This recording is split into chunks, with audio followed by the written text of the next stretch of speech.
بيبدأ الفيلم مع جاك سولي اللي بقى افاتار وكون أسرة وخلف أول ولد ليه نتنيام وبنتهم كيدا اللي اتبنوها اللي كانت حامل فيها افاتار الدكتورة وما كانوش عارفين ازاي ده حصل، ولوك وآخر العنقود بنته توك اللي عاشوا مع بعض في سلام وسعادة في غابة بندورة بعد ما طردوا منها البشر اللي مفضلش منهم غير اللي هم الوفيون للدكتورة وابنه العقيد نيمان سبايدر اللي مرجعش الأرض وفضل وتربى وسط ولاده وما كانش بيفارقهم، بس هم ما كانوش بيعتبروه جزء من عيلتهم لحد ما في يوم وهو بيسترجع ذكرياته مع مراته شافوا سفن البشر وهي بتغزو كوكبهم وحرقت غابتهم واللي أخدوها وطن ليهم، علشان كده كان بيهاجمهم جيك مع الأفاتارز وبيسرقوا أسلحتهم اللي هيهاجموهم بيها، بس بتيجي طيارة وبتضرب قنبلة فجأة وبتسيب ابنه اللي بيروح له بسرعة وبياخده وبيمشي، عشان كده صحوا نسخة الأفاتار العقيد نيمان وحطوا فيها ذكرياته وفرجوه على فيديو ليه لما كان إنسان وهو بيتكلم فيه عن الشريحة اللي فيها ذكرياتهم اللي هيحطوها في نسخة الأفاتار بتاعتهم في حالة لو هما ماتوا، وبيوجه كلامه لنسخته الأفاتار وبيقول له إن هو ينتقم من جيك سولي واللي بيكون معاه فريقه اللي في طريقهم لكوكب بندورة في الوقت اللي بيرجع جيك مع عيلته بعد تفجيرهم للقطر اللي بيعاتب على لوك لأنه عرض أخوه الكبير للخطر وكان هيتسبب في موته لأنه مجرد كشافة والمفروض يكونوا بعيد عن المكان اللي هيهجموا عليه، وبتروح كده تشوف افاتار مامتها الدكتورة وبتكون مشتاقة لها علشان كده بتشوف فيديو من تسجيلاتها، بس لوك وسبايدر بيتريقوا عليها لأنهم فاكرين إن الراجل اللي معاها في الفيديو هو أبوها بما إن هما مش عارفين مين أبوها. في الوقت اللي بيوصل العقيد مع فريقه لكوكب بندورة وبيقابل الجنرال أردمور اللي بتاخده جولة في المكان وبتوريله الآلات اللي عندها القدرة إن هي تبني مبنى في 6 أيام بس، عشان كده يقدروا يبنوا موقعهم في سنة واللي مش هيبقى مجرد موقع لأنهم عايزينه يكونوا الوطن الجديد للبشر لأن كوكب الأرض بيحتضر، بس هي بتقوله إن هم عندهم مشكلة مع السكان الأصليين،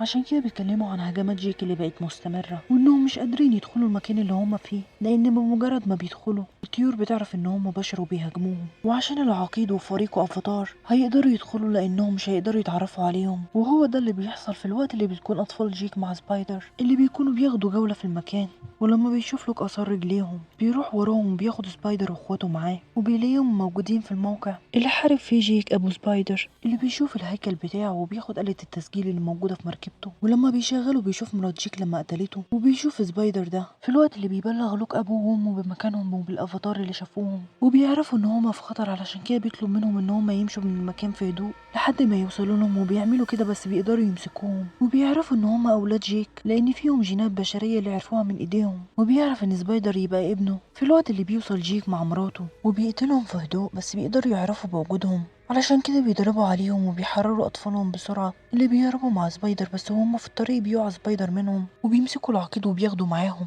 ولما بيروحوا بيقولها جيك إن هما لازم يسيبوا الغابة والأفاتار لأن العقيد هيعرف مكانهم من سبايدر وهيستهدف عيلتهم وبيتصنت عليهم أطفالهم وبيسمعوهم وهما بيتكلموا، بس مراته بتكون رافضة في الأول لان ده شعبها ووطنها اللي المفروض تحميهم، بس هو لما بيرجع يقولها ان هو ما عندوش خطة غير ان هو يحمي عيلته وان عيلتهم هي وطنهم وحصنهم في اي مكان هيروحوه، وبتوافق علشان كده بتمسك اخوها مملكتها وبيمشوا وبيسافروا طريق طويل لحد ما بيوصلوا لافاتار المرجان اللي كل حياتهم متعلقة بالبحر، وبيعجب لوك ببنت ملك البحار نطواري اللي لما بيوصل بيرحب بيهم، بس مراته رينيه بتكون مستغربة من وجودهم لان مش من العادة افاتار الغابة يجوا عندهم ولانها بتعرف ان هما فيهم جينات بشرية، بس لما بتقول لهم مرات جيك ان هو حاربهم وانتصر عليهم وانهم بس بيدوروا على ملجأ لعيلتهم بيوافقوا بشرط ان هم ما يجيبوش الحرب عندهم، وبعدها بيطلب الملك من شعبه ان هم يعاملوهم زي اخواتهم وبيوصلوهم لبيتهم وبيعلموهم ازاي يتعايشوا معاهم لان كل حياتهم في المية حتى الحيوانات اللي بيركبوها، عشان كده بيعلموهم ازاي يتنفسوا في المية، والغريب ان كيدي بتقدر تتكيف بسرعة لا وكمان بتتحكم في الحيوانات المائية في الوقت اللي بيعذبوا فيه سبايدر عشان يعرفوا منه مكانهم، بس مش بيقدروا يوصلوا منه لحاجة، عشان كده بيروح له نيمان وبيطلب منه ان هو يدلهم على المكان مقابل ان هو هيحرره يا الا هيسيبهم يعذبوه علشان ياخدوا منه المعلومات، عشان كده بيضطر ان هو يوافق وبيروح معاهم وبياخدهم لمكان الطيور اللي بيختار منهم نيمان واحد وبيركبه في الوقت اللي بيعلموهم ازاي يتحكموا في الحيوانات المائية اللي هيركبوها وبينجحوا في ده، وبعدها بتعلم بنت الملك لوك ازاي يتنفس تحت المية وبتعمل له اختبار وبتحدف له حاجة في المية وبينزل يجيبها وبينجح فيه، وبتشوف الملكة رينيه كيدي وهي عندها القدرة ان هي تتواصل وتتحكم في الحيوانات المائية وبتكون مستغربة من ده، بس لما بيشوفها انونج ابن الملك مع اصدقائه بيتنمر عليها وبيقولها ان هي مش افاتار حقيقية، عشان كده لما بيشوفهم لوك ونتنيان بيتخانقوا معاهم ولما بيعرف جيك ده بيتضايق وبيطلب من لوك ان هو يعتذر له، وبيروح وبيعمل كده، بس هو بياخده معاه بحجة ان هو يصطاد معاهم، بس هما بياخدوه في نص المحيط عند حيوان مفترس وبيسيبوه وبيمشوا، وبيعرف انهم كذبوا عليه لما مش بيلاقيهم، وبعدها بيهاجموا حيوان علشان كده بيهرب منه، بس لما مش بيقدر يتنفس بيطلع، ولما بيرجع يشوفه كان هيموته، بس بيجي حيوان بحري تاني اسمه توكون بيموته، اللي بينقذ لوك، علشان كده لما بيفوق بيلاقي نفسه عليه، بس بيكون خايف منه، ولما بيفهم ان هو انقذه بيشكره وبيساعده هو كمان، وبيشيل الرمح اللي في زعنفته، وبيبقوا اصدقاء، وبيشوف زعنفته المقطوعه في الوقت اللي بتكون كيدي حزينه عشان سبايدر، وغير ده علشان محدش فاهمها، عشان كده بتقول لباباها ان هي بتحس بموت ايوه اللي بتكون شجره الارواح في وطنهم، وانها حاسه بنبضاتها، بس بيجيلهم نتنيام مع انونج وبيعرفوا منه اللي عمله في لوك اللي بيوصلوا التوكن وبيسيبه، ولما بيروح لهم بينكر اللي عمله فيه انونج عشان ما يخيبش امل ابوه فيه زي ما هو كده، وده بيخلي جيك يلومه لان سبب لهم مشاكل كتير، ولما بيروح لانونج بيكون مستغرب من اللي هو عمله، وبيحكي لهم عن التوكن اللي زعنفته مقطوعه وان هو انقذه، بس هما مش بيصدقوه لان اللي بيتكلم عليه ده بيكون في نظرهم قاتل، لان بسببه دخل في حرب مع البشر اللي موتوا كل السرب والافاتار اللي كان معاهم، بس ده بيضايق لوكا علشان كده بيسيبهم وبيرجع له تاني عشان يعرف اللي حصل معاه وانه منبوذ ليه، بس مش بيقوله على حاجه، وبياخده في جوله في المحيط، وبعدها بتاخدهم بنت الملك لمكان أسلافهم اللي بيكون فيها شجرة الأرواح بتاعتهم زي شجرة إيوة اللي لما بترتبط فيها كيدي بتشوف مامتها وبتكون حزينة لأنها مختلفة عن باقي الأفاتار، ولما بتسألها مين هو باباها بتختفي، وبيجيلها نوبة صرع علشان كده بياخدوها وبيرجعوها اللي مش بتصحى من بعدها، عشان كده بتخلي الملكة رينيه تعالجها وبتنجح في ده وبتفوق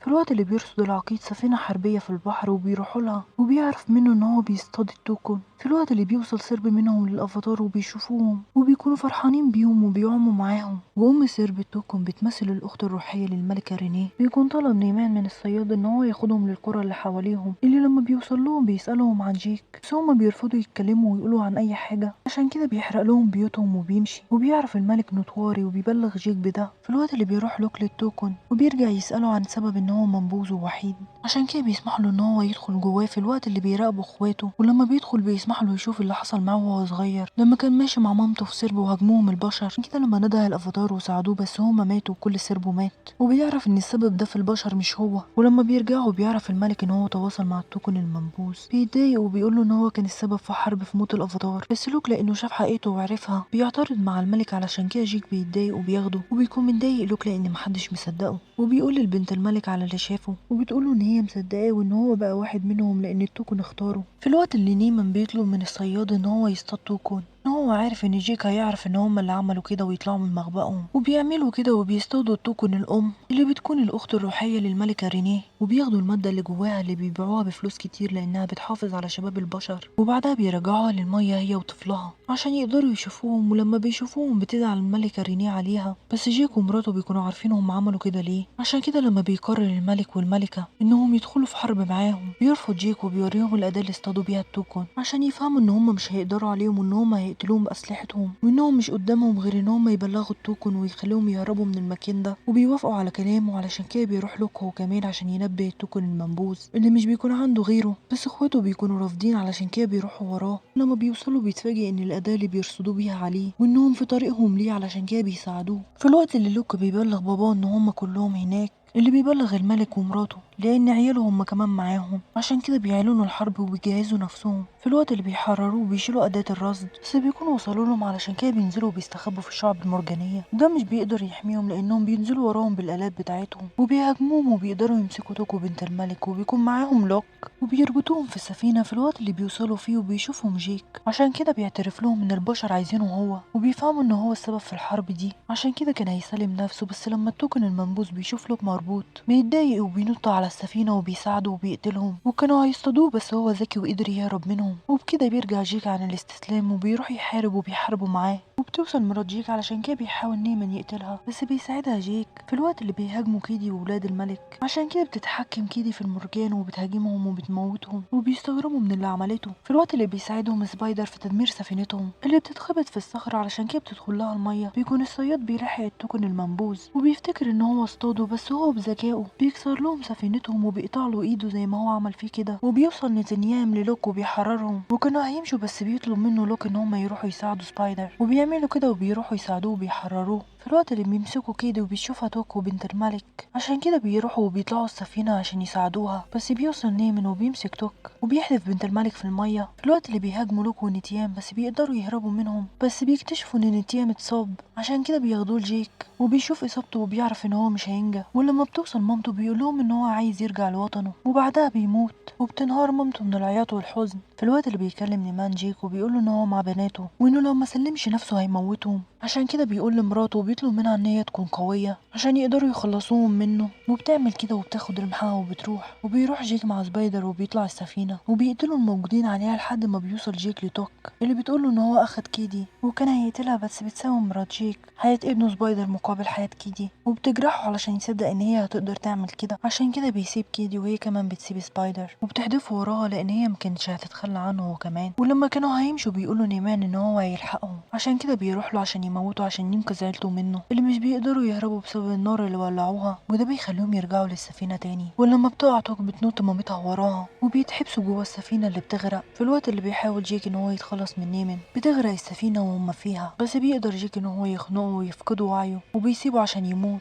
وبيطلع بس مش بيلاقي مخرج وكان هيموت، بس بيوصل له لوك وبيخليه يتنفس وبيساعده، وبعدها بيدله على الطريق علشان يخرجوا من السفينه. في الوقت اللي بيشوف سبايدر نيمن وبيساعده زي ما هو ساعده وبيخرجه من الميه وبيسيبه ومش بيرضى يروح معاه. في الوقت اللي كيدي بتتحكم في الكائنات البحريه وبتطلب منها ان هي ترشدها لطريق مامتها وتوك، وبتعمل كده وبتمشي وراها لحد ما بتوصل لهم وبتساعدهم وبعدها بترشدهم للمخرج. في الوقت اللي بيوصل التوكن وبيساعد لوك وجيك وبيخرجهم من الميه، ولما بيتواصل مع لوك وبيشكره بيقول له جيك ان هو فاهمه. وبتوصل لهم كيدي مع مامتها واختها وبيرجعوا بيكونوا مع بعض تاني. ولما بيكونوا عند اخوهم بيرجع لهم سبايدر وبيحضنوا جيك وبيعتبروا ابنه، وبعدها بيودعوا ابنهم اللي مات وبيدفنوه مع اسلاف افاتار المرجان. عشان كده لما بيروح جيك للملك وبيقوله ان هو هياخد عيلته ويمشوا بيرفض وبيقوله ان هو دفن ابنه مع اسلافه، وده معناه ان هو بقى اخوه منهم، عشان كده ده بقى وطنهم الجديد اللي هيعيشوا فيه. وبعدها لما بيروحوا يتواصلوا مع شجرة الارواح اللي احتضنت ابنهم بيشوفوا ذكرياتهم معاه لما كان صغير وبيكونوا فرحانين. وبكده يكون انتهى الفيلم. ما تنسوش تشتركوا في القناة وتفعلوا زر الجرس عشان يوصلكوا كل جديد.